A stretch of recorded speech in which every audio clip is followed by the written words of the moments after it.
Silk Smitha பயோபிக்கை வைத்து ஏற்கனவே இந்தியில் வித்யா பாலன் நடிப்பில் வெளியான டர்ட்டி பிக்சர் திரைப்படம் தேசிய விருதுகளை எல்லாம் வென்று அசத்தியது. சில்க் ஸ்மிதாவின் பிறந்தநாளை முன்னிட்டு நேற்று வெளியான Silk Smitha queen of south படத்தின் கிளிம்ஸை பார்த்த ரசிகர்கள் எதுவுமே பெரிதாக ஈர்க்கவில்லை என்றும், சில்க் ஸ்மிதாவாக சந்திரிகா ரவி பெரிய அளவில் ஒட்டவில்லை என கமெண்ட் அடித்து வருகின்றனர். விஜயலட்சுமியாக இருந்த சில்க் ஸ்மிதா குரூப் டான்சராக நடிக்க ஆரம்பித்து அதன் பின்னர் அவரது கால்ஷீட் வாங்கினால்தான் படமே தயாரிப்போம் என தயாரிப்பாளர்கள் அடம்பிடிக்கும் அளவுக்கு அசுர வளர்ச்சி அடைந்தவர் சில்க் ஸ்மிதா.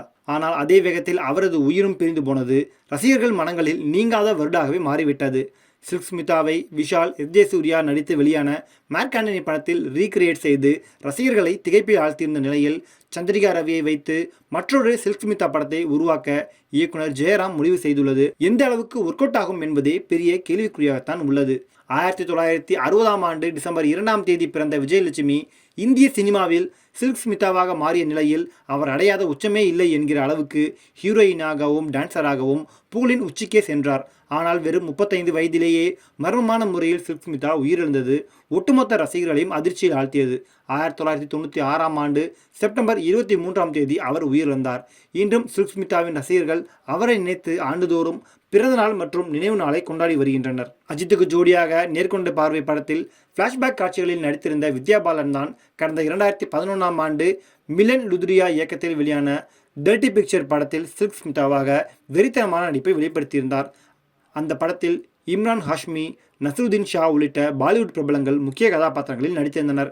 இந்நிலையில் சில்க் ஸ்மிதாவின் பிறந்தநாளை முன்னிட்டு ஜெயராம் இயக்கத்தில் வெளியான Silk Smitha queen of the south படத்தின் கிளிம்ஸ் காட்சி ரசிகர்களை பெரிதும் கவரவில்லை என்று விமர்சனங்கள் கிளம்பி வருகின்றன.